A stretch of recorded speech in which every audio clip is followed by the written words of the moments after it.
Hello everyone and welcome. In focus today is Edge of the Earth. Earth Edge finally found in Antarctica. In 2013 Ben Saunders and Antarctica became the first humans to walk 2,900 kilometers from the shore of the Antarctic to the South Pole and back again. But perhaps the greatest lesson, as Saunders explains here, was learned on the return home. So where is the edge?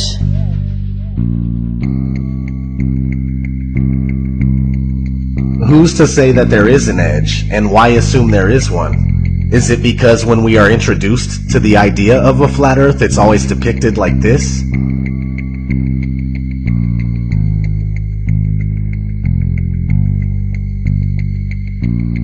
In the currently most accepted model, Antarctica is not a continent, but a 360-degree landmass made up of ice that holds the oceans within. When we look at a Gleason's map from 1892 that states at the top that it's scientifically and practically correct, as is.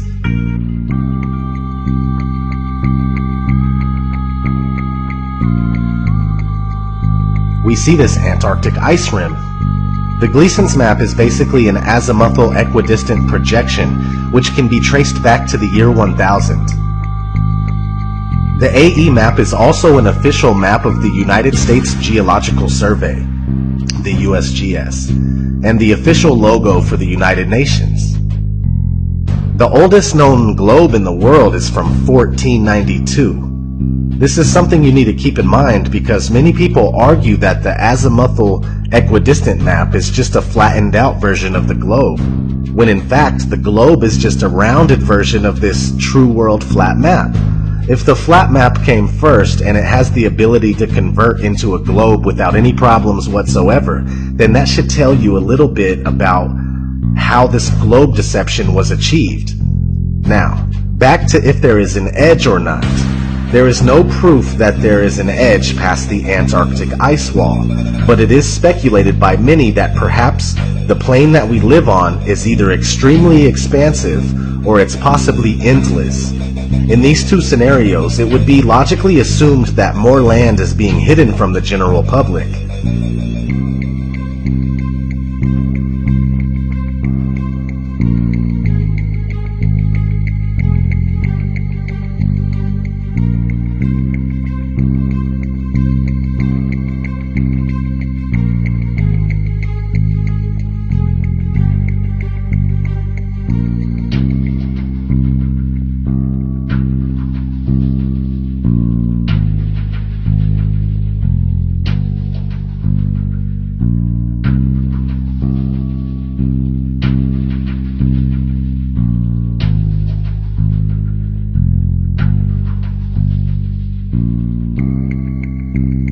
In a 1954 interview with Admiral Richard E. Byrd, an American naval officer who specialized in exploration, he had this to say.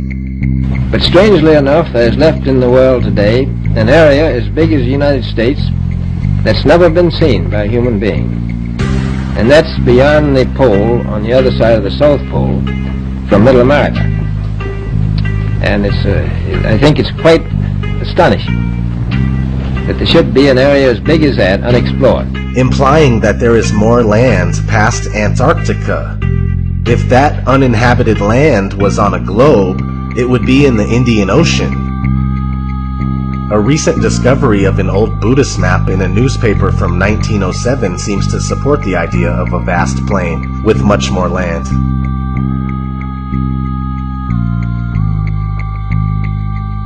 Where does the sun go if the Earth is flat? Well, the sun neither rises nor sets, but travels in a clockwise circuit from east to west, and only appears to rise and set due to perspective. The sun disappears at the vanishing point of human perspective on the horizon where the ground meets the sky, and since the sun is not 93 million miles away, I repeat, not 93 million miles away, but much closer and smaller, the light emanating from the sun only illuminates about half of the flat plane at once as it makes its daily journey.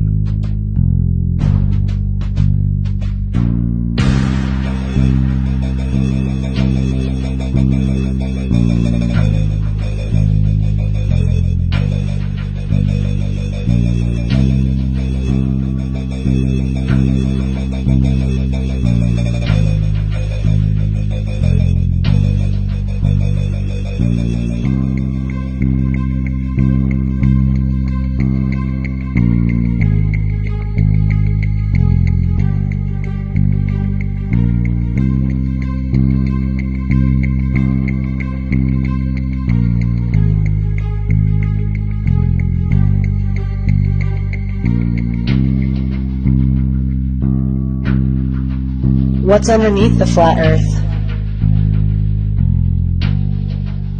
This is obviously an unanswerable question since the assumed edge has never been known to be reached. But many people suppose that whether the Earth is round or flat, that either way, it still must be floating in the middle of outer space. But the idea of outer space goes out the window with the round Earth theory. Many religious texts support an immovable Earth that has its foundations on which it is laid and its pillars by which it is supported. We simply don't know, but we do know that the Earth is obviously fixed in place, as we can tell by our everyday experience of non-movement. What we see in the skies above are illuminated objects making circles around us just as it appears. Whatever this place may be, it's the center of all we survey. Some say that the Earth is the floor of the universe. In the ancient Hebrew conception of the universe, we are surrounded by the waters above and the waters below, known as the Great Deep. The deepest hole ever drilled into the Earth was a total of about 7.5 miles. The very core of the Earth is nothing more than wild speculation, if not another malicious lie. So what's under the Earth? That remains a mystery to us all. But another thing that you can research is what's inside the Earth.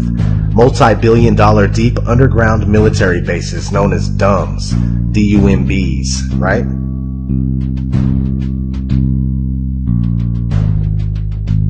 What about ships and boats disappearing over the horizon? This is also due to human perspective. They don't go over the horizon, they go into the horizon, moving beyond the limit of our vision and past the vanishing point. But the ships and boats are easily brought back into view with a pair of binoculars, a telescope, and any camera with a good zoom lens.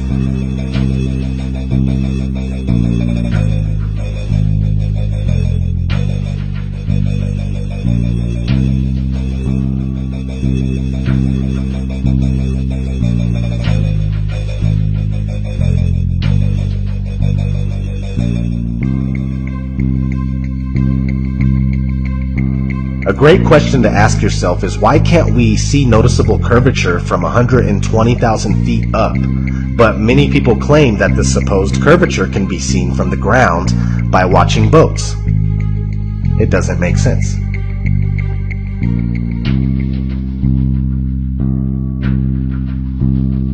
And what about all of the pictures of the Earth?